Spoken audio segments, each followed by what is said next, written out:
आज तक जापान जैसी कमजोर आर्मी किसी भी देश को नहीं चाहिए थी, पर अभी जस्ट कुछ ऐसा हो गया है कि हर एक देश की आर्मी जापानीज आर्मी जैसा बनना चाह रही है। जापान के सारे दुश्मन देश अचानक से जापानीज आर्मी से क्यों डरने लगे? एक ऐसा देश जिसने 80 साल पहले विश्व का सबसे क्रूर एटॉमिक हमला झेला, जिसने वर्ल्ड वॉर के बाद यह कसम खाई कि हम कभी भी हथियार नहीं उठाएंगे। वो देश जिसके कॉन्स्टिट्यूशन का आर्टिकल 9 खुद कहता है, we will never maintain war potential. मगर आज इसे देखो, ये कोई नॉर्मल शिप नहीं है। जापान का एक ऐसा सफाई वेपन है जो एनिमी वॉरशिप्स को लिटरली 2 टुकड़ों में चीर सकता है, जैसे एक चाकू बटर को काटता है। इस हथियार का नाम है इलेक्ट्रोमैग्नेटिक रेल गन, एक ऐसी कैनन जो गोली नहीं, इलेक्ट्रिक एनर्जी फायर करती है। माइंड यू, ये ऐसी टेक्नोलॉजी है जो आज तक यूएस भी नहीं बना पाया, पर अब वह जापान ने बना लिया है। पिछले 70 सालों में जो कुछ नहीं हुआ, वह बस कुछ ही महीनों में जापान ने एकदम से कर लिया है। आपने स्टार वॉर्स मूवी का यह सीन तो देखा ही होगा, जहां पर स्पेस से पृथ्वी पर एक मिसाइल फायर किया जाता है। यही सेम हथियार भी जापान ने रियलिटी में बना लिया है। इनफैक्ट इसी महीने में जापान की डिफेंस फोर्सेस में बहुत मेजर अपग्रेडेशंस हुए हैं। उनकी नेवल वॉरशिप जेएस चोकाई को यूएस भेजा गया ताकि उसमें यूएस के सबसे एडवांस्ड टॉमहॉक मिसाइल्स फिट किए जाए। Japan is a moving to dramatically expand its fire power. The guided missile destroyer JAS Chokai is now heading toward the United States for a year-long deployment. In missiles का range इतना है कि Japan इन्हें अपने देश से सीधा Saudi Arabia तक फायर कर सकता है। मतलब ये सभी कंट्रीज अब जापान के रेंज में आ चुके हैं। और रिपोर्ट्स के हिसाब से 2027 तक जापान के आर्सेनल में 400 ऐसे टॉमाहॉक क्रूज मिसाइल्स होंगे। इसके अलावा 9 अक्टूबर को जापान ने यह भी अनाउंस कर दिया कि वो उनके सबमरीन्स और आर्मी यूनिट्स को लॉन्ग रेंज क्रूज मिसाइल्स और एंटी शिप मिसाइल्स जैसी हाई एंड टेक्नोलॉजी से आर्म करने वाले हैं। ऑल्सो उन्होंने जापानीज एयरफोर्स में एआई ड्रोन फ्लड्स भी इक्विप कर लिए, जो जापान के समुद्र, आसमान और अंडर वाटर सब जगह बांस की तरह नजर रखेंगे। और रिसेंटली उन्होंने एक जॉइंट ऑपरेशंस कमांड भी शुरू किया है, जो इमरजेंसी वॉर सिचुएशन में एक वॉर रूम या एक कमांड सेंटर का काम करेगा। सो जापान के इतने सडन अग्रेशन को देखकर एक सवाल बिल्कुल जायज है, क्या जापान किसी बड़े जंग के लिए तैयार हो रहा है? मगर जापान जैसे पीसफुल देश को किस देश से खतरा हो सकता है? और आखिर क्यों जापान के किसी भी ओवर्ट नजरों में आए बिना बस पिछले 3-4 सालों से ही अपना मिलिट्री बजट बढ़ाते जा रहे हैं? इसी साल 2025 में ही उन्होंने अभी तक का हाईएस्ट बजट एलोकेशन $5 बिलियन किया, और 2026 के लिए तो वो उनके इतिहास का सबसे बड़ा एलोकेशन 60 बिलियन करने वाले हैं। ये समझ लो, बोलीविया जैसे देश की जीडीपी से भी ज्यादा है ये। डोंट फॉरगेट, जापान एक टाइम पर वर्ल्ड वॉर के टाइम पे एक एग्रेसिव इंपेरियलिस्ट कंट्री हुआ करती थी, जो कि बहुत ही निर्दयी थी। क्या जापान अपने उसी रूट्स के पीछे जा रहा है वापस? 1940 के टाइम पे जापानीज आर्मी जो हुआ करती थी, वो इतिहास की सबसे क्रूर अत्याचारी आर्मी मानी जाती थी। वो जापानीज आर्मी जिसने चाइना के नानजिंग मैसकर में 6 हफ्तों के अंदर औरतों बच्चों को लूटा, उनका रेप किया और लाखों करोड़ों लोगों को मौत के घाट उतार डाला। आपने जापानीज आर्मी के इनफेमस डेथ मार्च के बारे में भी सुना होगा, जिसमें उन्होंने ऑस्ट्रेलियन प्रिजनर्स ऑफ वॉर को एक लंबे मार्च करने के लिए बोला, और अगर कोई थक के गिर जाता था, उन्हें डायरेक्टली शूट कर दिया जाता था। और कामकाजी वॉरियर्स के बारे में हम कैसे बोल सकते हैं? इस फोटो को देख लो, ये है यूएसएस बंकर हिल, यूएसए का वर्ल्ड वॉर 2 के टाइम का एक एयरक्राफ्ट कैरियर। और ये है वो कामिकाजी पायलट्स जिनका काम ही ये था अपनी मिसाइल लॉडेड एयरक्राफ्ट्स को लेकर यूएसएस बंकर हिल पर सुसाइड अटैक कर देना। एंड वेल, जापान के पास एक टाइम पर ऐसे सुसाइड बॉम्बर्स या कैमिका एज ए पायलट्स की एक अलग ही पूरी सेना थी। इंपेरियलिस्ट जापान एक्सपेंशन के चक्कर में लाखों लोगों का मर्डर करता गया, including Chinese, Indonesian, Korean, Filipinos, British and Australians, until the Hiroshima and Nagasaki nuclear blast, जिसने सिर्फ एक ही झटके में 1 लाख जापानियों को मार डाला और बना दिया जापान को दुनिया का इकलौता ऐसा देश जिसने first hand nuclear warfare experience किया। इस हादसे के बाद मानो जापानीज मिलिट्री की काया हमेशा के लिए पलट गई। फॉर इंस्टेंस, इसे देखो, ये है जापान की डिफेंस फोर्सेस का एक एड। और अब देखो यूएस आर्मी इंडियन आर्मी का एड। कितने स्टीप डिफरेंसेस आपको दिखाई दे रहे हैं, राइट? नॉर्मली जहां कंट्रीज अपने आर्म्ड फोर्सेस को एक फियर्स योद्धा की तरह पोर्ट्रे करते हैं, वहीं जापान बेबी पिंक कलर में पीस जैसे शब्द यूज करके अपने डिफेंस फोर्सेस को एडवर्टाइज कर रहा है। एंड माइंड यू, इसका रूट जापान के कॉन्स्टिट्यूशन में ही है। सो सरेंडर के बाद यूएसए ने जापान का नया कॉन्स्टिट्यूशन ड्राफ्ट करवाया था। इस कॉन्स्टिट्यूशन में जापानीज आर्मी को कंट्रोल में रखने के लिए यूएसए ने एक स्पेशल प्रोविजन डाल दिया, आर्टिकल 9। इस आर्टिकल के तहत इंटरेस्टिंगली जापान के पास किसी भी प्रकार के वॉर लड़ना या फिर कोई भी फोर्स यूज करने का राइट ही नहीं है। और इसीलिए जापान अपने डिफेंस के लिए ना तो खुद के लैंड सी या एयर फोर्सेस मेंटेन कर सकता है और ना ही यह कोई ऑफेंसिव वेपन्स रख भी सकता है। लेकिन हाँ, जापान की पूरी सिक्योरिटी के लिए जिम्मेदार है US. So you can clearly see कैसे यूएस जापान को अपने ऊपर पूरी तरीके से डिपेंडेंट बनाना चाहता था। जापान और यूएस के बीच साइन हुआ था द म्यूचुअल सिक्योरिटी डील, जिससे बेसिकली यूएस ने जापान को कहा कि आप लोग खुद आर्मी मत रखो, आपकी सिक्योरिटी की जिम्मेदारी हमारे ऊपर है। और इसीलिए आज के तारीख में भी यूएस के अराउंड 80 मिलिट्री बेसिसेस और 50,000 सोल्जर्स जापान में ही तैनात रहते हैं। इस डील के चलते जापान की सिक्योरिटी अब यूएस के हाथ में आ गई है। और इसी की वजह से जापानीज लीडर्स को भी ऐसा लगा कि हमारे डिफेंस के लिए जब यूएस की स्ट्रांग मिलिट्री है ही, तो हम अलग से डिफेंस फोर्सेस में स्पेंड क्यों करें, खर्चा काहे को करें, और इससे अच्छा हम वही इन्वेस्टमेंट को अपनी इंडस्ट्रीज, अपनी टेक्नोलॉजी डेवलप करने में लगाते हैं। मतलब बेसिकली वर्ल्ड वॉर 2 के बाद जापान के लीडर्स ने नेशनल सिक्योरिटी के जगह पर प्रायोरिटी दिया अपने इकोनॉमिक ग्रोथ को। और इसी का नतीजा बेसिकली आज हम देख सकते हैं जापान के इलेक्ट्रॉनिक्स और ऑटोमोटिव इंडस्ट्री के इतने बड़े बूम के जरिए। वीडियो में आगे बढ़ने से पहले बस 1 मिनट, ये चैनल हमारा फाइनेंस चैनल है, आपको शायद पता होगा। अच्छा, 90% लोगों को ये नहीं पता कि सिर्फ RS 500 से भी आप इंडिया के टॉप लग्जरी कमर्शियल प्रॉपर्टीज में भी इन्वेस्ट कर सकते हैं।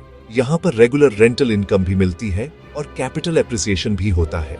यानी अब रियल एस्टेट में इन्वेस्ट करने के लिए लाखों की जरूरत नहीं है, सिर्फ RS 500 से भी इन्वेस्टमेंट स्टार्ट हो सकती है। और यह कोई फ्रॉड या इलीगल स्कीम नहीं, बल्कि सेबी अप्रूव्ड सिस्टम है। इस पूरे सिस्टम को अगर आपको समझना है और आपको फाइनेंस से रिलेटेड नॉलेज पसंद है, तो हमारी टीम फिन प्रो का ये वीडियो जरूर चेकआउट करना। यहाँ पर हम फाइनेंस के इंपॉर्टेंट टॉपिक्स पर डिटेल्ड और इनाइटफुल वीडियोस बनाते हैं। अगर पसंद आए तो चैनल को सब्सक्राइब भी कर लेना। इसका लिंक मैं नीचे डिस्क्रिप्शन में डाल दूंगा।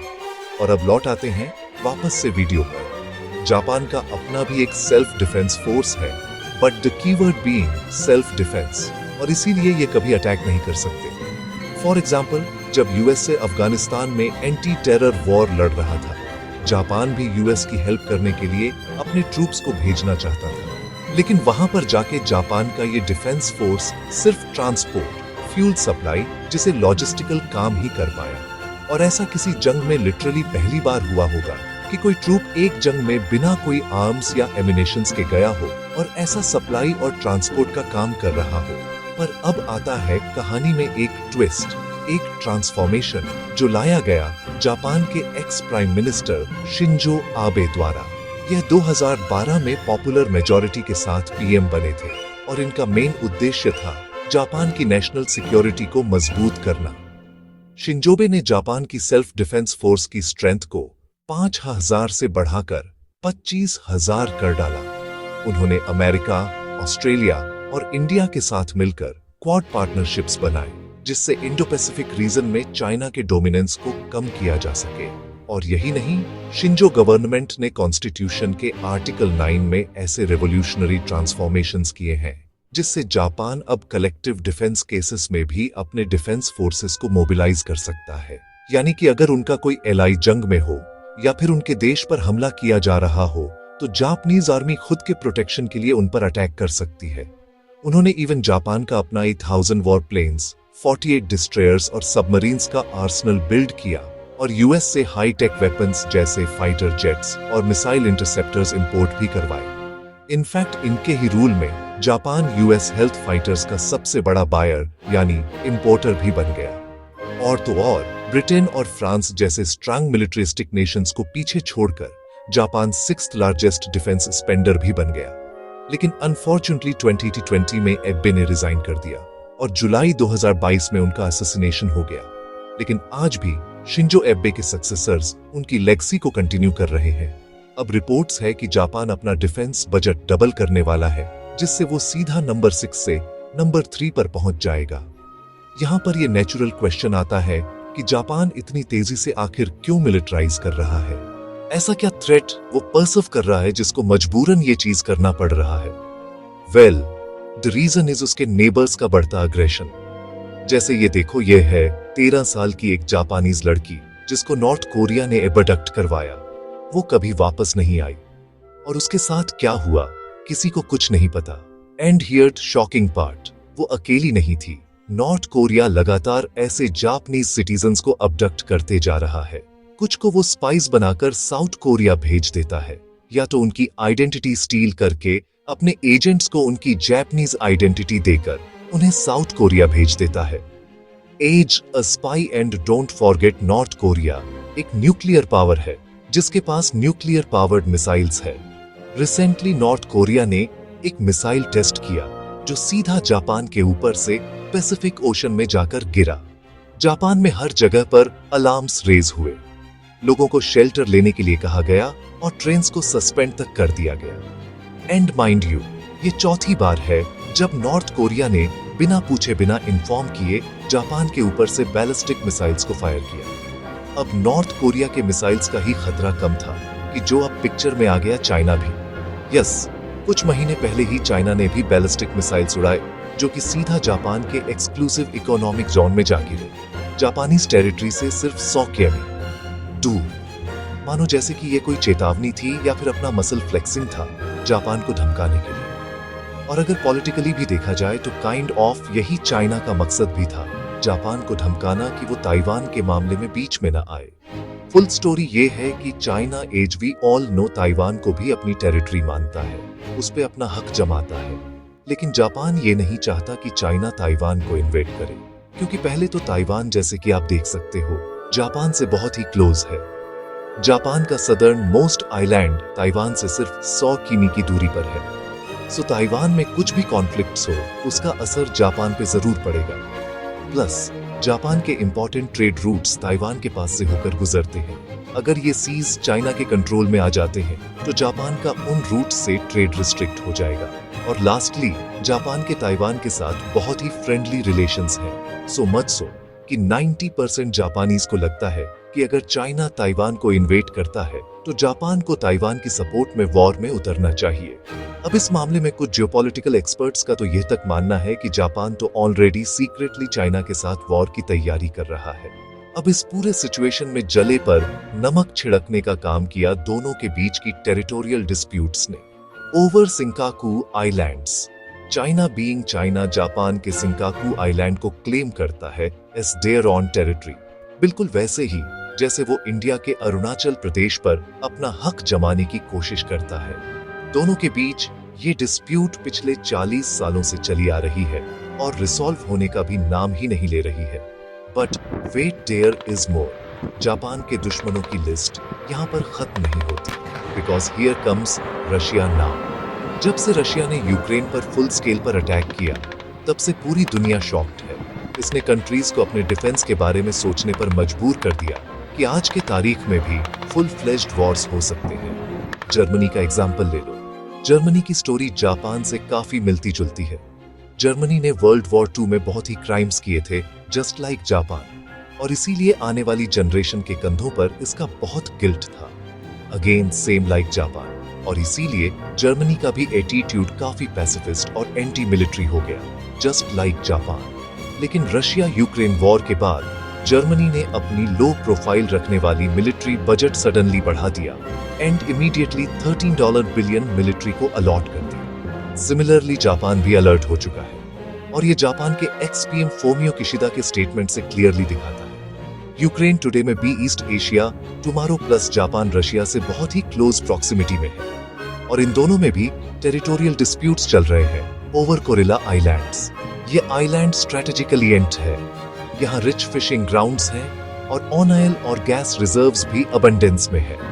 रशिया इस आइलैंड के around defence missile systems deploy करके अपनी शक्ति प्रदर्शन करते रहता है। और आखिर में अब जापान का सबसे बड़ा एलाई यूएस भी उसके डिफेंस में अपना साथ छोड़ रहा है। 6 मार्च को यूएस प्रेसिडेंट डोनाल्ड ट्रंप ने जापान यूएस सिक्योरिटी ट्रीटी को नॉन रेसिप्रोकल बोल दिया। उनका कहना यह था कि हम उन्हें प्रोटेक्ट करते हैं, लेकिन उन्हें हमें प्रोटेक्ट नहीं करना पड़ता। ऐसे डील्स बनाता कौन है? वो बेसिकली जापान से यूएस को कोई फायदा नहीं मिलता, इसे जता रहे थे। और इसीलिए जापानी सेंटिमेंट ये डेवलप होना स्टार्ट हो चुकी है कि यही सही वक्त है अपने डिफेंस की तरफ ध्यान देने का। सो बेसिकली जापान के एक तरफ नॉर्थ कोरिया, दूसरी तरफ चाइना और तीसरी तरफ रशिया, ये तीनों थ्रेट बनके जापान पर पूरी तरीके से हावी होने की कोशिश कर रहे हैं। और इसीलिए फ्रेंड्स, इस पर मुझे तो ऐसा लगता है कि ऐसे सिचुएशन में जापान का मिलिटराइज करने का मूव एकदम रीजनेबली लॉजिकल है और 100% नेसेसरी भी है। वहीं पर जापान इन कंट्रीज से एक सीरियस एक्सटेंशियल थ्रेट फेस करता है। एंड भले ही जापान दुनिया के बिगेस्ट मिलिट्री स्पेंडर्स में से एक है, फिर भी उसके पूरे जीडीपी का सिर्फ 1% ही हिस्सा अब तक मिलिट्री में जा रहा है। So it's clearly just a start for Japan. आगे जाके और भी हैवी मिलिटराइजेशन हो सकता है। एंड इट्स इंटरेस्टिंग टू सी, हम एक ऐसे टाइम में जी रहे हैं जहां पर जापान जैसा एक पीसफुल देश भी हथियार उठाने पर मजबूर हो गया है। चाइना का तेज तर्रार नेवल बिल्डअप, ताइवान के इर्द गिर्द खतरे और नॉर्थ कोरिया के मिसाइल टेस्ट, ये सब जापान को डिफेंस से स्ट्राइक कैपेबिलिटी की तरफ धकेल रहे हैं। लेकिन इसका प्रभाव सिर्फ जापान तक ही सीमित नहीं रहेगा। इंडिया, ऑस्ट्रेलिया, इनफैक्ट सारे एशियन देशों को यह अब देखना होगा कि जापान के यह नए military capabilities global power dynamic को किस तरह से अफेक्ट करेंगे। बट फिलहाल इंडिया के लिए यह एक बड़ी गुड न्यूज हो सकती है, क्योंकि इंडो जापान डिफेंस पैक्ट अब सिर्फ नेवल एक्सरसाइज तक सीमित नहीं रहा, बल्कि technology sharing, AI, cyber defence और सेमीकंडक्टर कॉरिडोर्स जैसे सेक्टर्स तक भी पहुंच चुका है। और इसीलिए जापानीज डिफेंस में यह मेजर अपग्रेडेशंस इंडिया के लिए सिर्फ एक जियोपॉलिटिकल अपॉर्चुनिटी नहीं, बल्कि एक बड़ी जियो टेक्नोलॉजिकल और जियो इकोनॉमिक अपॉर्चुनिटी भी साबित हो सकती है। So let's hope something great comes out from this partnership. जय हिंद।